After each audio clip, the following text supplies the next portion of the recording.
And hello, ladies and gentlemen. I'm Bob Keyser. This is the Son of Man Urantia Project. Today's episode is Chapter 66, The Crucifixion.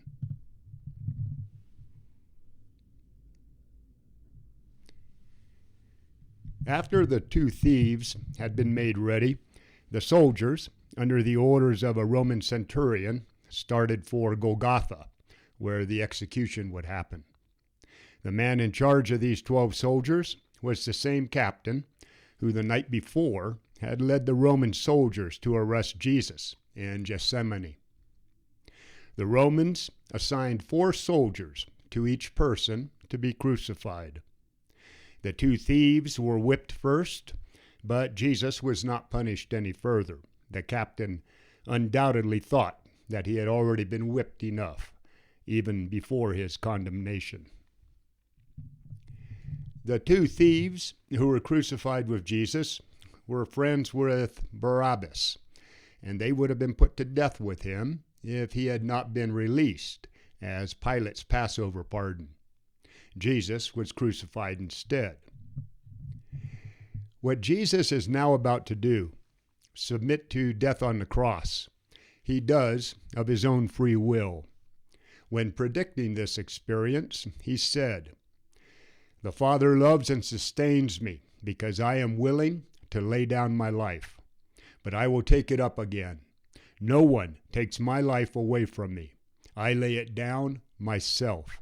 I have authority to lay it down, and I have authority to take it up. I have received such a commandment from my Father."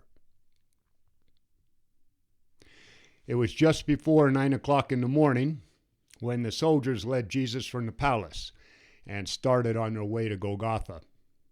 They were followed by a group of over 200 people, many of them who secretly sympathized with Jesus. But most of the crowd were either his enemies or spectators coming along to enjoy the shock of the crucifixions. Only a few of the Jewish leaders went out to see Jesus die on the cross. Knowing that he had been turned over to the Roman soldiers by Pilate and that he was condemned to die, they busied themselves with their meeting in the temple, where they discussed what they should do with Jesus' followers. On the way to Golgotha, it was the Romans' custom to make the condemned man carry the crossbeam to the site of the execution. So before leaving the palace courtyard, the soldiers placed the crossbeam on Jesus' shoulders. The condemned man did not carry the whole cross, only the shorter timber. The longer and upright pieces of timber for the 3 crosses had already been taken to Golgotha, and by the time the soldiers arrived with their prisoners, had already been firmly planted in the ground. According to the custom, the captain leading the procession carried small white boards with the names of the criminals and their crimes written in charcoal on them. For the 2 thieves, the centurion had written their names, and then underneath, one word, thief. After the criminal had been nailed to the crossbeam and hoisted to his place on the upright timber, this board was then nailed to the top of the cross above the criminal's head, so that everyone would know his crime. On the board to be nailed above Jesus' head, Pilate himself had written in Greek, Latin, and Aramaic, "Jesus of Nazareth, the King of the Jews." Some of the Jews who were still around when Pilate wrote this protested loudly against calling Jesus the King of the Jews. But Pilate reminded them that the accusation was part of the charges that had led to his conviction. When the Jews saw that they could not get Pilate to change his mind, they begged that he change what he had written to read, "He said, I am the King of the Jews." But Pilate would not give in to their protest, and to all of the rest of their hollering, he only said, What I have written, I have written. Ordinarily, the procession to Golgotha, the official crucifixion site for Jerusalem, would take the longest road to get there so that more people could see the condemned criminal. But this time, they took the fastest route to the Damascus Gate, which led northward out of the city, and following this road, they soon arrived at Golgotha. Beyond Golgotha were the rich people's villas, and on the other side of the road, their tombs. Crucifixion was not a Jewish form of punishment. Both the Greeks and the Romans had learned about this way of killing people from the Phoenicians. Even Herod, with all of his cruelty, did not resort to crucifixion. The Romans never crucified a Roman citizen. Only slaves and subjects were put to this dishonorable death.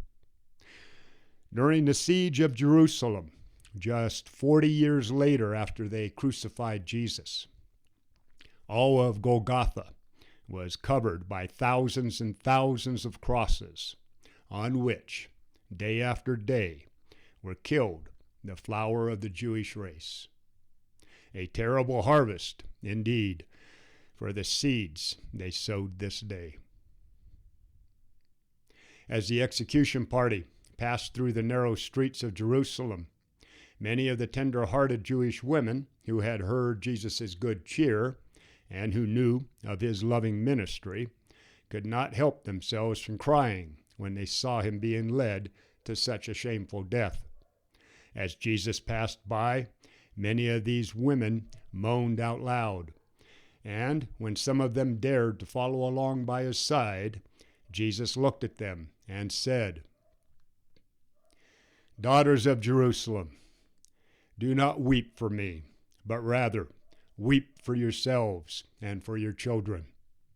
My work is done. Soon I go to my Father. But the times of terrible trouble for Jerusalem are just beginning. Watch, the days are coming where you will say, 'Blessed are the barren and those whose breasts have never fed their young.' In those days you will pray that the rocks of the hills fall on you, so that you can be delivered from the terrors of your troubles." These Jerusalem women were indeed courageous to show sympathy for Jesus, because it was strictly against the law to do so. The rabble was allowed to jeer, mock, and ridicule the condemned, but no one was allowed to show any sympathy or friendliness to them. Though Jesus appreciated the sympathy in this dark hour when his friends were in hiding, he did not want these kind-hearted women to suffer the wrath of the soldiers by daring to show him compassion. Even at such a time as this, Jesus thought little about himself. His only thought was the terrible days of tragedy ahead for Jerusalem and the whole Jewish nation. As Jesus trudged on the way to the crucifixion, he was very tired. He was nearly exhausted. He had not eaten or drunk anything since the Last Supper at Elijah Mark's home the night before. Neither had he been permitted to enjoy one moment of sleep. And there had been one hearing after another right up to the hour of his crucifixion, not to mention the abuse of whippings with their pain and loss of blood. On top of all of this was his mental anguish, spiritual tension, and a terrible feeling of loneliness. Shortly after passing through the gates, on the way out of the city, Jesus staggered, carrying the crossbeam. His strength gave way, and he fell beneath the weight of his heavy load. The soldiers shouted at him and kicked him, but he could not get up. When the captain saw this, and knowing what Jesus had already gone through, he commanded the soldiers to stop. And then he ordered a man passing by, one Simon of Cyrene, to take the crossbeam from Jesus, and he ordered him to carry it the rest of the way to Golgotha. This man, Simon, had come all the way from Cyrene in northern Africa to attend the Passover. He had stopped with the others from his city just outside of the Jerusalem walls. And he was on his way to the temple when the Roman captain forced him to carry Jesus' crossbeam. Simon stayed at Golgotha the entire time that Jesus died on the cross, talking with many of his friends and enemies. After the resurrection, and before leaving Jerusalem, he became a fearless believer in the gospel, and when he returned home, he led his family into the heavenly kingdom. His two sons, Rufus and Alexander, became successful teachers of the new gospel in Africa. But Simon never knew that Jesus, whose burden he bore, and the Jewish tutor who once helped his injured son were the same person. It was a little after 9 o'clock when this death procession got to Golgotha, and the Roman soldiers set themselves to nailing the two thieves and the Son of Man to their crosses. The Crucifixion.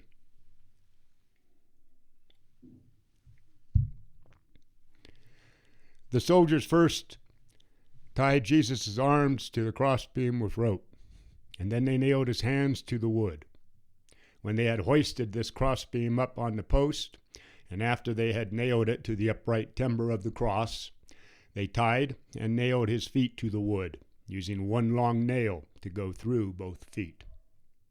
The upright timber had a large peg sticking out at the right height that served as a sort of seat to support the person's weight. The cross was not high. Jesus' feet were only about 3 feet off the ground. So he was able to hear everything that was said about him, and he could easily see the expressions on everyone's faces who thoughtlessly mocked him. And at the same time, everyone who was there could easily hear everything that Jesus said during this slow torture and death. The Romans crucified people naked, but since the Jews objected to publicly exposing the body, the Romans always put a loincloth on the people they crucified in Jerusalem. So after Jesus was stripped of his clothes, they put a loincloth on him before they nailed him to the cross. Crucifixion was chosen because it provided a cruel and long-lasting punishment, the victim sometimes not dying for several days. There were strong feelings against crucifixion in Jerusalem, and there was a group of Jewish women who always sent someone to the executions to offer the person a drugged wine to lessen their suffering. But when Jesus tasted this wine and realized what it was, as thirsty as he was, he refused to drink it. Jesus chose to keep his human consciousness up to the very end. He intended to meet death, even in this cruel and inhuman way, and conquer it by voluntarily submitting to the full human experience. Before Jesus was put on his cross, the two thieves had already been placed on their crosses, the whole time cursing and spitting at their executioners. And Jesus' only words as they nailed him to the crossbeam were, "Father, forgive them, for they know not what they do." Jesus could not have so mercifully prayed for his executioners if such affectionate devotion had not been the cornerstone of his life of unselfish service. The ideas, motives, and longings of a lifetime are clearly revealed in a crisis. After Jesus was hoisted up on the cross, the captain nailed the board above his head, and it read in 3 languages, "Jesus of Nazareth, the King of the Jews." The Jews took that as an insult, and they were infuriated. But Pilate was still fuming about their disrespectful treatment. He felt he had been humiliated and intimidated, and he used this way of getting his petty revenge. He could have written, Jesus, a rebel, but he was well aware how the Jews in Jerusalem detested the very name of Nazareth, and he was intent on humiliating them. He also knew that they would be cut to the very quick by seeing this executed Galilean called the King of the Jews. Many of the Jewish leaders, when they heard about how Pilate was insulting them, quickly made their way to Golgotha. But they did not dare to try and remove the sign because the Romans were standing guard. So these guys mingled with the crowd and did everything in their power to ridicule it, in case anyone gave it any serious thought. The Apostle John, with Mary, Jesus' mother, and Ruth and Jude, arrived on the scene just after Jesus had been hoisted to his position on the cross, and just as the captain was nailing the signboard above his head. John was the only one of the 11 apostles to witness the crucifixion, and he was not present the entire time because after he brought Jesus' mother to the scene, he ran back to Jerusalem to bring his own mother and her friends back. As Jesus saw his mother with John and his brother and sister, he smiled but said nothing. Meanwhile, the 4 soldiers assigned to crucify Jesus, as was the custom, had divided his clothes among themselves. One took the sandals, one the turban, one the girdle, and the 4th the cloak. This left the tunic, a seamless robe reaching down to near the knees, to be cut up into 4 pieces. But when the soldiers saw what an unusual piece of clothing it was, they decided to gamble for it. Jesus looked down on them as they divided his clothes, and the thoughtless crowd jeered at him.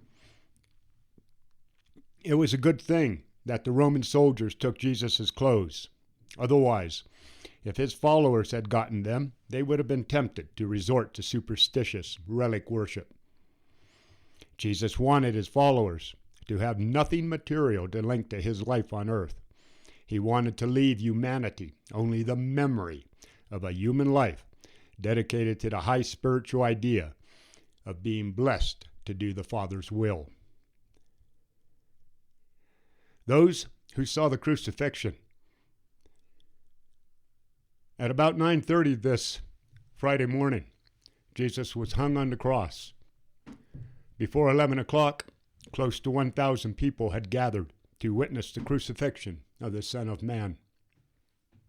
Throughout these dreadful hours, the unseen host of a universe stood silent as they gazed on this extraordinary phenomena of the Creator as he was dying the death of the creature, even the most shameful death of a condemned criminal.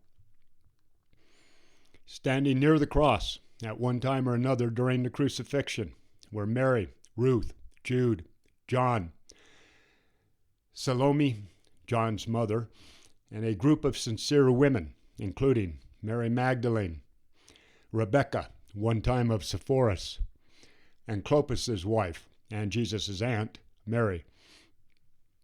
These and Jesus' other friends held their peace as they watched his intense suffering and great patience and fortitude. Many of the watchers who passed by shook their heads and teased him, saying, "You who would destroy the temple and build it again in 3 days, save yourself. If you are the Son of God, why do you not come down from your cross?" In a similar way, some of the Jews mocked him, saying, "He saved others, but he cannot save himself." Others said, "If you are the King of the Jews, come down from the cross, and we will believe you." And later on, they mocked him even more, saying, "He trusted in God to deliver him. He even claimed to be the Son of God. Look at him now, crucified between 2 thieves." Even the 2 thieves mocked and teased him. Since Jesus would not answer their taunts, and since it was nearing noon on the day to prepare for the Passover. By 11:30, most of the jeering crowd had gone its way. Less than 50 people remained. The soldiers now got ready to eat lunch and to drink their sour, cheap wine as they settled in for the long death watch. As they drank their wine, they mockingly offered a toast to Jesus, saying, "Hail and good fortune to the King of the Jews." And they were astonished at the master's tolerant acceptance of their ridicule. When Jesus saw them eat and drink, he looked down on them and said, "I thirst." When the captain of the guard heard Jesus say, "I thirst," he took some of the wine from his bottle and putting a sponge stopper wet with wine on the end of a javelin, he raised it up to Jesus so that he could wet his parched lips. Jesus had intended to live without using his supernatural power, and in the same way, he decided to die as an ordinary mortal on the cross. He had lived as a man, and he would die as a man, doing the Father's will. The thief on the cross. One of the thieves criticized Jesus, saying, "If you are the Son of God, why do you not save us and yourself?" But when he did this, the other thief, who had many times heard Jesus teach, said, "Are you not afraid of even God? Do you not see that we are justly suffering for what we have done, but this man suffers unjustly? Better that we should look for forgiveness for our sins and salvation for our souls." When Jesus heard the thief say this, he turned to him and smiled.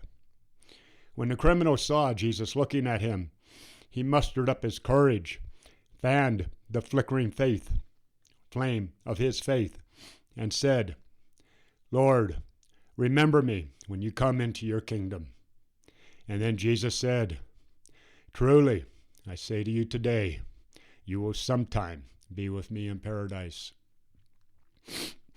Jesus took this time in the middle of the pangs of mortal death to listen to the faith confession of a believing thief. When this man reached out for salvation, he found deliverance.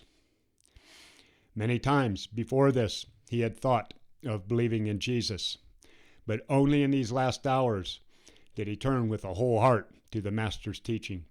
When he saw the way that Jesus faced death on the cross, this thief could no longer resist the belief that this Son of Man was indeed the Son of God. During this episode between Jesus and the thief, the Apostle John was gone, having run into the city to bring his mother and her friends to the crucifixion.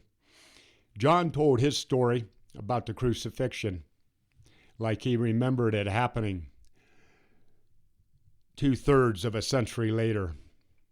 The other records were based on the Roman centurion who, because of what he saw and heard, later believed in Jesus and entered into the full fellowship of the kingdom of heaven on earth. This was from where Luke later got his story. This young man, the regretful thief, had been led into a life of evil and violence by those who praised robbery as a way of patriotic protest against social injustice and political oppression. And this sort of teaching, plus the urge for adventure, led many otherwise well-meaning young men to join in these daring feats of robbery. This young man had looked on Barabbas as a hero. Now he saw that he had been mistaken. Here on the cross, beside him, he saw a really great man, a true hero. Here was a hero who fired his zeal, inspired his highest ideas of moral self-respect, and quickened all of his ideals of bravery, courage, and manhood. In looking at Jesus, there sprang up in his heart an overwhelming sense of love, loyalty, and genuine greatness. And if any other person in the jeering crowd had experienced the birth of faith in his soul and had appealed to the mercy of Jesus, he would have been received with the same loving consideration that was displayed to the believing thief. Just after the repentant thief heard Jesus' promise that they would sometime meet in paradise, John returned from the city, bringing with him his mother and a group of almost a dozen women. John took up his position near Mary, Jesus' mother, supporting her. Her son Jude stood on her other side. As Jesus looked down on this scene, it was noon, and he said to his mother, "Woman, behold your son." And speaking to John, he said, "My son, behold your mother."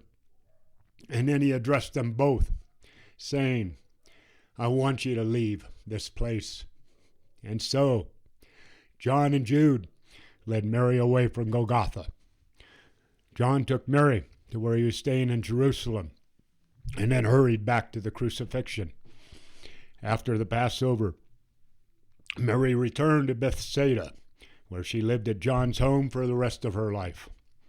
Mary died less than a year after Jesus' death. After Mary left, the other women withdrew for a short distance and remained attending Jesus until he died on the cross. And they were still standing by when Jesus' body was taken down for burial. Last hour on the cross. Although it was early in the season for this to happen, shortly after noon the sky darkened because of the fine sand in the air. The people in Jerusalem knew that this meant that one of those hot wind sandstorms from the Arabian desert was coming. Before 1 o'clock, the sky was so dark and the sun was hidden, and the rest of the crowd hurried back to the city. When Jesus died shortly after, less than 30 people were there. Only the 13 Roman soldiers and a group of about 15 believers. And these believers were all women, except for 2, Jude, Jesus' brother, and John Zebedee, who returned to the scene just before the Master died. Shortly after 1 o'clock, during the increasing darkness of the fierce sandstorm, Jesus' human consciousness began to fail. His last words of mercy, caution, and forgiveness had been spoken. His last wish concerning his mother's care had been expressed. During this hour of approaching death, Jesus' human mind resorted to repeating many passages in the Hebrew scriptures, particularly the Psalms. The last conscious thought that Jesus had concerned a portion of the book of Psalms, now known as the 20th, 21st, and 22nd Psalms. While his lips would often move, he was too weak to utter the words, as these passages he knew so well by heart passed through his mind. Those standing around only a few times caught some utterance like, "I know the Lord will save his anointed. Your hand will find out all my enemies. And my God, why have you forsaken me?" Now, Jesus did not for one moment have the slightest doubt that he had lived according to the Father's will, and he never doubted that he was now laying down his life according to his Father's will. He did not feel that the Father had abandoned him. He was merely reciting in his fading mind many scriptures, among them this 22nd Psalm, which begins with, my God, why have you forsaken me?" And this happened to be one of the 3 passages that were spoken with enough clarity to be heard by those standing by. The last request that Jesus made of his friends was about 1:30, when for a second time he said, "I thirst," and the same captain of the guard again moistened his lips with the same sponge wet with sour wine, in those days commonly called vinegar. The sandstorm grew more intense, and the heavens got increasingly dark. Still, the soldiers and a small group of believers stood by. The soldiers huddled near the cross, protecting themselves from the cutting wind. John's mother and the others watched from a distance where they were somewhat sheltered by an overhanging rock. When Jesus finally breathed his last breath, present at the foot of the cross were John Zebedee, his brother Jude, his sister Ruth, Mary Magdalene, and Rebecca, one time of Sepphoris. It was just before 3 o'clock when Jesus, with a loud voice, cried out, "It is finished. Father, into your hands I commend my spirit." And when he had thus spoken, he bowed his head and gave up the struggle to live. When the Roman centurion saw how Jesus died, he smote his breast and said, "This was indeed a righteous man. Truly, he must have been a son of God." And from that hour on, he began to believe in Jesus. Jesus died royally, like he had lived. He freely admitted his kingship, and he remained master of the situation throughout the tragic day. He went willingly to his humiliating death after he had provided for the safety of his chosen apostles. He wisely restrained Peter's troublemaking violence and arranged it so that John might be near him right up to the end of his mortal existence. He revealed his true nature to the murderous Sanhedrin, and he reminded Pilate of the source of his sovereign authority as a son of God. He started out to Golgotha bearing his own crossbeam and finished up his loving bestowal by handing over his spirit of mortal achievement to the Paradis Father. After such a life and at such a death, Jesus could truly say, "It is finished. It is finished." Because this was the preparation day for both the Passover and the Sabbath, the Jews did not want these bodies to be exposed on Golgotha. So they went before Pilate asking that the legs of these 3 men be broken. In other words, that they be killed, so that they could be taken down from their crosses and thrown into the criminal burial pits before sundown. When Pilate heard this request, he immediately sent 3 soldiers to break their legs and to kill Jesus and the 2 thieves. When these soldiers arrived at Golgotha, they did what they were supposed to do to the 2 thieves. But, much to their surprise, they found Jesus already dead.